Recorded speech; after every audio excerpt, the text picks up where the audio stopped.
Alrighty, welcome back to Ryan Builds Wheels with me, Ryan Builds Wheels. This is part 3 in my series of how to build a wheel, which is a clear, concise and simple to follow series of detailed steps about how you can build the best hand-built wheels that you can, either at home or in the workshop.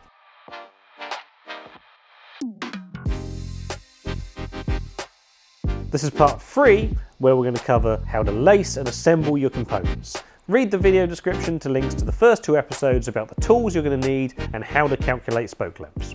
Talking of the tools you're going to need, here's what you're going to need for the rest of this video. You're going to need the rim that you've chosen, the hubs that you've chosen, all of the spokes that you need, your nipples of choice, some kind of lacing tool, and a nipple shuffler if you want. If you don't have a lacing tool, you can just use a cotton bud or anything that's going to allow you to take that nipple and place it into the holes in the rim. Easy. So in this video, I'm going to teach you how to lace pretty much any bicycle wheel out there. And what I mean by that is it doesn't matter how many spokes you've got, be it 24 hole, 28 hole, 32, 36 or 40, and it doesn't matter how many crosses are in your wheel. Anything from 1, 2, 3 or 4 crosses, it's all going to cover the same basic pattern. I'm also going to briefly show you how to lace radially. Now, the standard bicycle wheel that you've all got in your head, that's called a tangent build. And a tangent build simply means that the spokes leave the hub at an angle. Radial builds crop up from time to time. We'll talk about them more in the future, but in short, for a radial build, your spokes simply go straight from the hub, straight out to the rim. No angles. Another thing that we won't be covering yet is straight pull hubs, because those have a fixed lacing pattern of their own, and that will again form a future video. And finally, we're not going to go into any of what I call the hipster patterns, so I'm afraid we're not going to be twisting spokes, making snowflake patterns, crow's foots, or any of the other wacky stuff out there. As you start your wheel building journey, let's just keep things simple. And coming up, what I'm going to show you are 2 different ways to lace 2 different types of wheels. Firstly, I'm going to show you what's known as symmetrical lacing for rim brake wheels. After that, I'm going to show you asymmetric lacing for disc brake wheels. The reason that they're slightly different is because the braking forces involved with disc brakes coming from the hub. However, whilst doing each of them a different way is theoretically correct, I'm going to go on record straight away to say that you can lace either of these types of wheel in either of these 2 different manners, be it symmetrical or asymmetric. We'll go into the theory and we'll argue about that in the future, but I've seen wheels built every which way. And when you're just starting out building wheels for fun, choose the method that's easiest for you if you find one or the other harder to follow along. I've never seen any wheel fail prematurely or sooner than they should because it's been laced incorrectly. So without further waffle, let's get lacing. And before we get started, I just want to take a moment to thank all the members of my Patreon community thus far. I take time out of my working week to create these videos free of charge for as many people as possible. Your support online means a whole bunch to me, and you can check my Patreon page out below. Benefits include early access to these videos, Ask Me Anything sessions where you can, surprise, surprise, ask me anything, and a discount on spokes and tools on spokesfromryan.com. So, you know, come and join the fun. But before we begin, a quick note on lubrication. Using the method that I'm going to teach you, we're going to be lacing what I call loose and dry. That means to start with, we're not going to use any lubrication either on the threads or on the nipples, nor are we going to be screwing nipples on really tightly onto the rim. Just a few turns to hold them on. The benefits of this are twofold. By lacing dry and without lubrication, we keep the whole process nice and clean. If you have to go back a few steps, you're not going to be getting all greasy. By lacing loose, it simply means that you've got more room and movement within the wheel to work. We'll be adding lubrication and tension in the next video in this series. So for now, loose and dry. Ugh. It also doesn't matter as of yet whether all the nipples are threaded on by the exact same amount. They just need to be held in place and not driven too far down. You can leave 4 to 5 threads if you want. That bit doesn't matter. The first thing I'm going to show you is how to achieve valve hole vision. And that's a nice little wheel builder's way of saying that when the wheel is complete, we want the logo on your hub to line up with the valve on the rim. It's just a way of showing that we take pride and care in what we're doing, and I'm going to show you a quick, simple and easy method to make sure that this is the case on all the wheels that you build. Come here. So the first thing we're going to do is place what we call the key spoke into the hub. And to do that, we're going to call the center of our logo 12 o'clock. We're now going to take our key spoke and we're going to place it at around about 9:30, the next spoke hole after 9 o'clock. And we're going to place it inbound.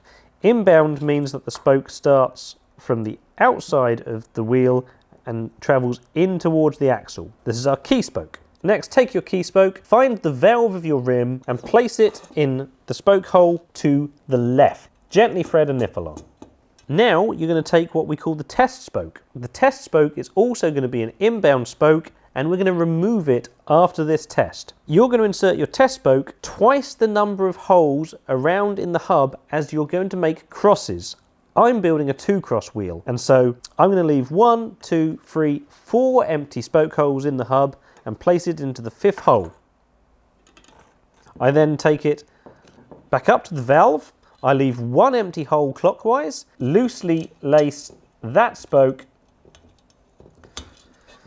into the rim as well. Now, if I hang the hub from the rim with the test spoke in place, I can see that my valve lines up directly with the valve. If this wasn't the case, you can move both spokes around, leaving the same number of empty holes as you started with in between both of them, either clockwise or anti-clockwise, until the logo lines up. Once you're happy with that, remove the test spoke and we're ready to start.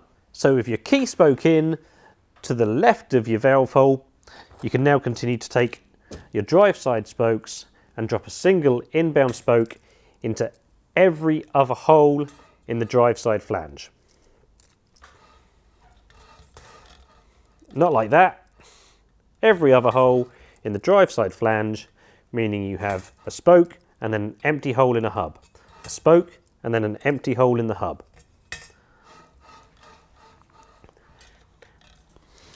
Place your spokes aside, remembering not to get them mixed up. And now, each of these drive side spokes are going to be placed 1, 2, 3, 4 holes around the rim. That's 3 empty holes and into the 4th. Continue this pattern the whole way around.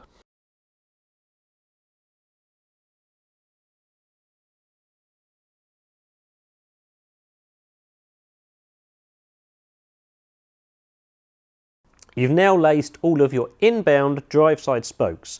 Make sure to sense check and double check the work that you've just done. 1, 2, 3 empty holes and then a spoke. 1, 2, 3 empty holes and then a spoke. 3, 1, 3, 1, 3, 1, 3, 1.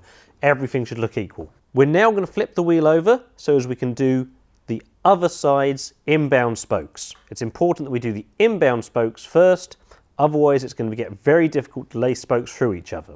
We flip the wheel over.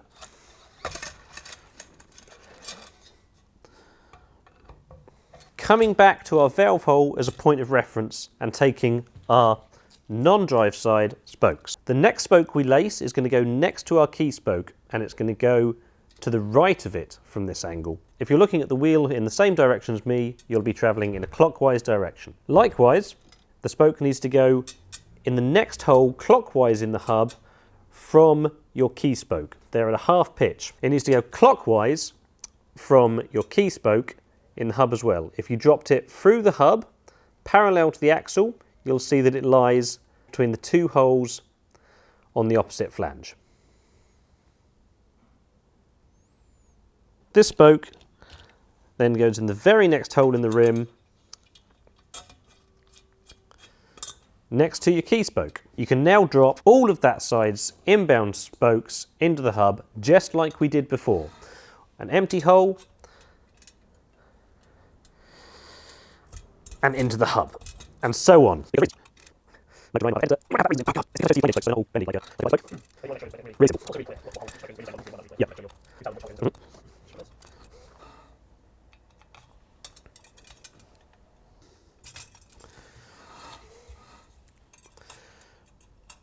You can now put those spokes aside, and just like before, we're going to follow the exact same pattern. You're going to take the next spoke from the key spoke and you're going to place it 1, 2, 3, 4 holes around from the previous spoke. In this case, of course, you'll now have 2 empty holes, a spoke from your drive side, and then the spoke that you're lacing. 2 empty holes, a spoke from your drive side, and the spoke that you're lacing. Let's continue.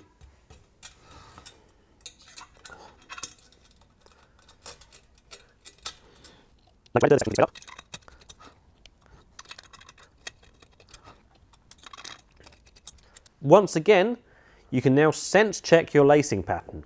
Before we had 3 empty holes and then a spoke. 3 empty holes and then a spoke.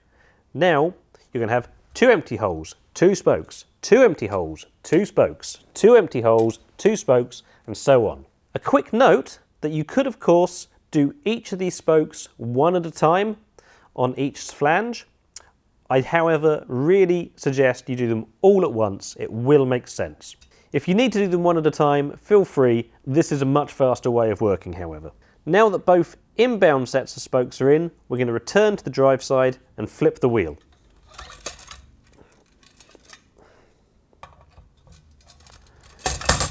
So we flip the wheel over and we've got all of our inbound spokes laced into both the hub and the rim. We're now going to do a single outbound spoke on the drive side.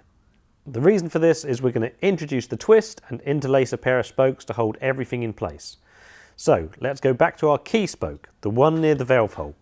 You're going to go to the right of that and bring an outbound spoke into the hub.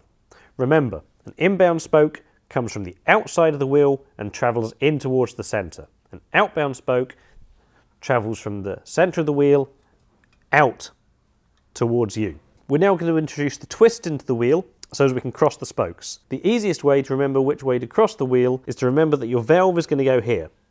When you cross the wheel, the key spoke cannot cross the line of the valve. It can't travel in this direction. It needs to travel away from the valve so as, when the cross is complete, they end up as parallel to each other as possible. When putting the cross in, you may find that there's some resistance of the nipples in the rim. You're just going to have to be a little bit forceful. And any that get stuck are just going to need a little bit of persuasion. You're not going to damage the rim. There. I've now twisted the rim in the correct way. Remember, the valve and the key spoke are parallel, not crossing. I can now fix this cross in place by taking my first outbound spoke and having it cross the correct number of spokes. This is a 2-cross wheel. Therefore, I'm going to cross the path of the first spoke in the flange that it belongs to. Remember, do not count the crosses of spokes from the opposing flange. You're just counting them in the flange that the spoke belongs to. This is the drive side flange. The first cross is the spoke immediately next to the one that you just put in. There's one cross, here. The second cross for this 2-cross wheel is the next spoke in the flange that it crosses. It now crosses the path of 1, 2 spokes. Ignore these spokes. 1, 2 spokes on the same flange. Additionally, it's important to interlace your spokes. We'll go into the why and wherefore of this another time. For now, just know that it's what you need to do. You're going to go over the path of any of the first spokes in the cross. And the final spoke in that cross, the spoke needs to go under it. So, you take the spoke, you bring it under the path of the final spoke in the cross, and use your tools to lace it in place. Here, you can now give your wheel a bit of a jiggle to free everything up. When you make this cross, you'll have 2 empty holes in between 2 sets of spokes. You need to make sure that the spoke from the drive side flange always sits next to a spoke from the non-drive side. You can't have 2 spokes from the same flange sitting next to each other.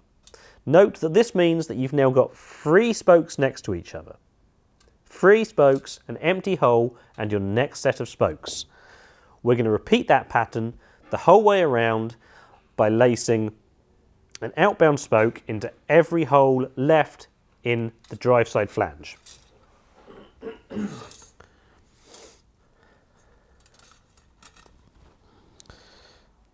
I hate being left-handed.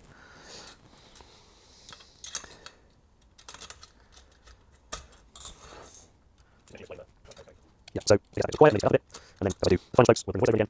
We'll go 2 1, let's make 3.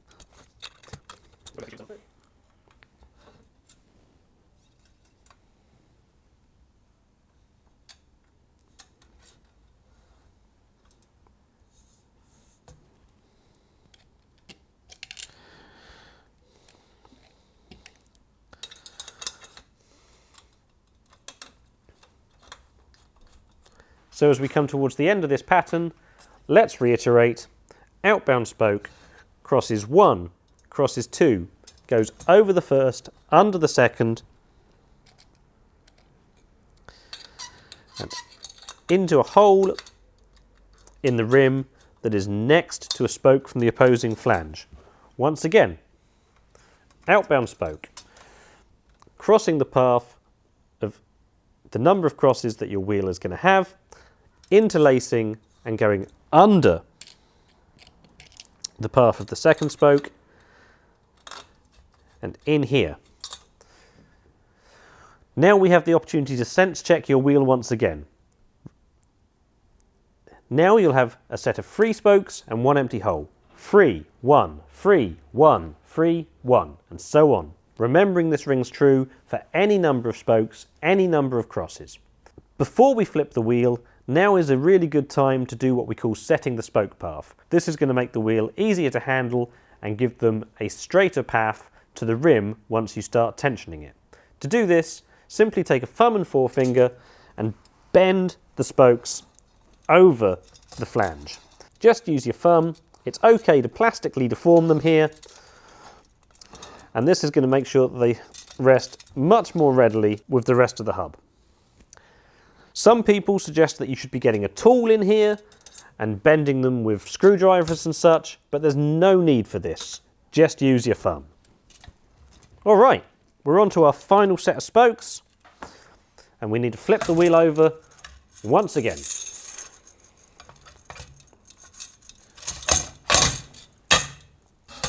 It doesn't matter where you start, but for sake of completion, I'll return to our valve hole at 12 o'clock. The joke here is that you can't make a mistake. You're simply going to repeat what you've just done with the previous outbound spokes, and you only have 1 hole left in the rim. So, here we go.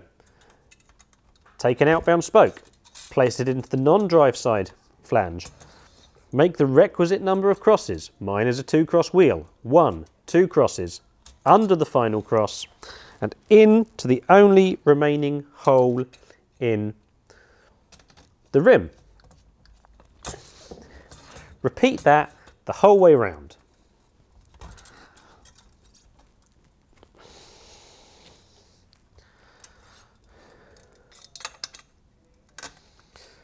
A quick check when you're at the valve hole. Each spoke on either side should be roughly parallel to the line of the valve, as we discussed before.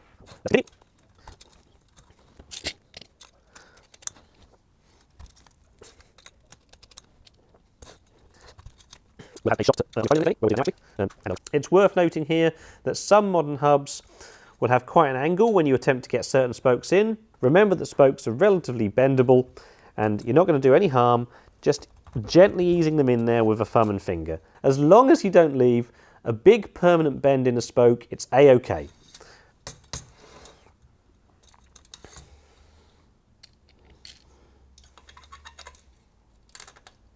Once again, set the spoke path.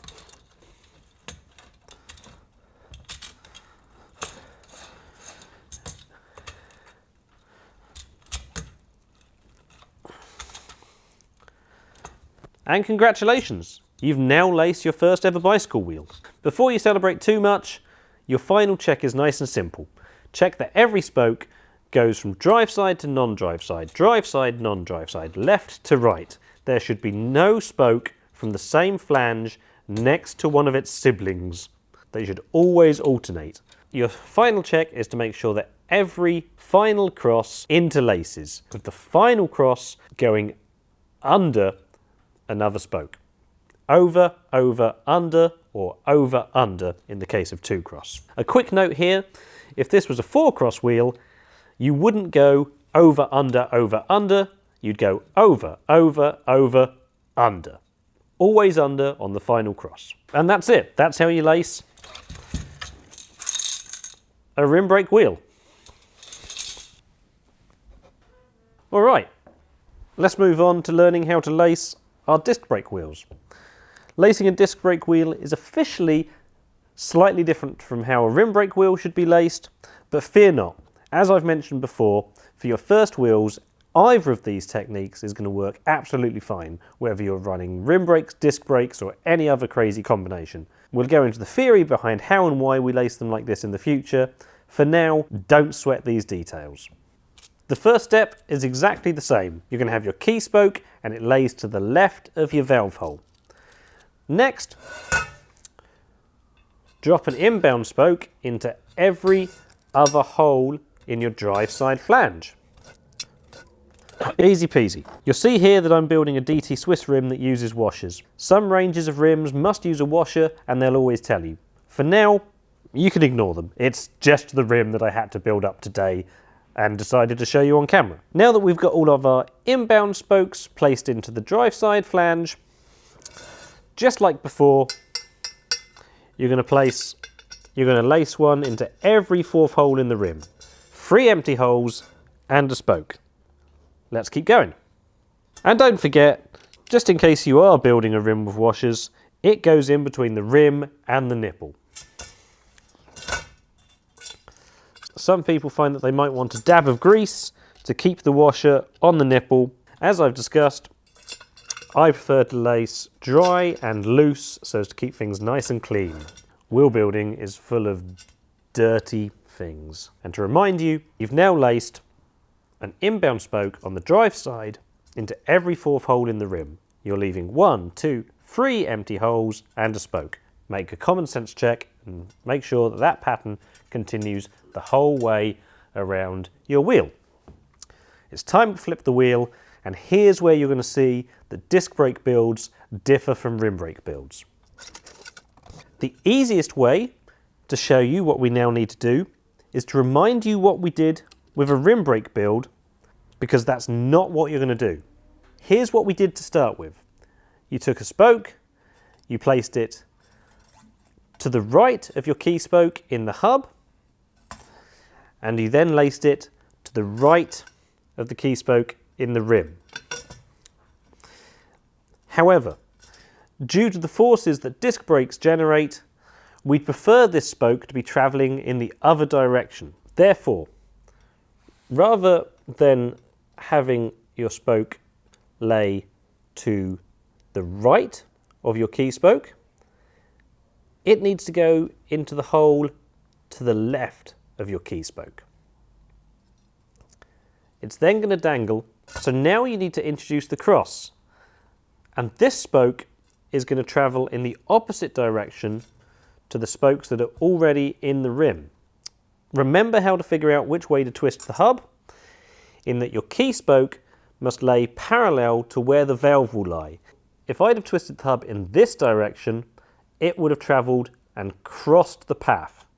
It needs to go parallel. That first inbound spoke is now going to be used to make sure that this pattern is fixed in place. You're going to cross your key spoke and the second spoke, and this is a 3-cross wheel. It's now going to cross the path of those 3. Just as a guideline, these aren't officially counted as crosses within a wheel. I'm just saying this to help you envision how the pattern's going to work. And then you're going to have 3 empty spoke holes in between these 2 inbound spokes from the drive side. It needs to run parallel to one of the first spokes that you laced. Remembering that it can't go over here, this would put it at an angle. It can't go here, this would be the incorrect spoke hole. Remember, you need it to have drive side, non-drive side, drive side, non-drive side. This spoke from the non-drive side cannot go in a drive side spoke hole. You're going to place it so as it runs parallel. This pattern is now fixed, and this is the primary difference between a rim brake and a disc brake build. Technically, we call a rim brake a symmetrical lacing, and that means that all inbound and outbound spokes on either side of the flange travel in the same direction. The opposite is true for a disc brake build. It's called asymmetric lacing. More on that in the future. Let's crack on. You can now once again take your non-drive side spokes, lace them into every other hole in the non-drive side flange, and start to follow the same pattern as we followed before. You take one of your spokes and you lace it 4 holes around from the last spoke that you laced. 1, 2, 3, 4. You'll note that we're travelling in the opposite direction that we did previously. You could travel in the other direction, it doesn't matter, but just on camera, here's how I'm finding it easiest. From your first non-drive side spoke, you have an empty hole, a drive side spoke, and you lace it in here. Empty hole, non-drive side spoke, it gets laced in here. Let's continue. I'm sure you can watch this in sped up mode. Helm warp 1, engage!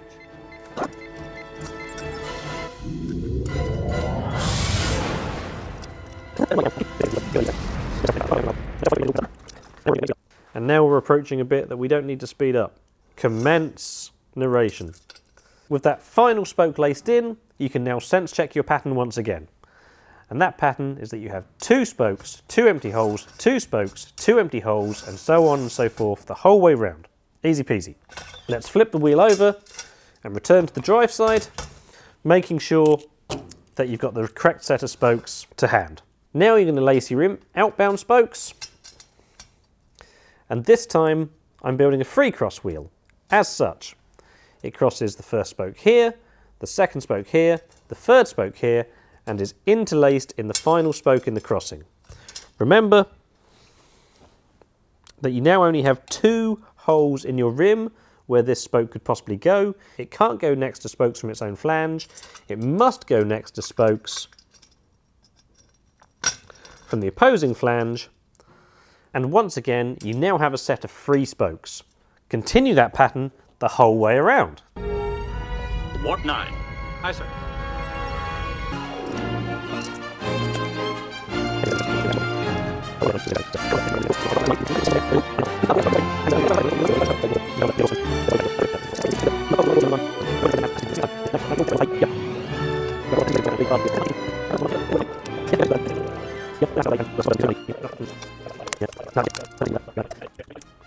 So you've now done your first set of outbound spokes, and once again you've got a sense check. Your sense check this time is that you've got groups of 3. 3 spokes, an empty hole. 3 spokes, an empty hole. 3, 1, 3, 1, 3, 1, the whole way around. You've now got your final set of spokes to do, so flip your wheel over, and just like we did just now, fill every hole with an outbound spoke, cross the path of the requisite number of crosses, and interlace the final crossing in that group. If you've done your lacing correct, you'll only have 1 hole left in the rim in the direction that your spoke is travelling.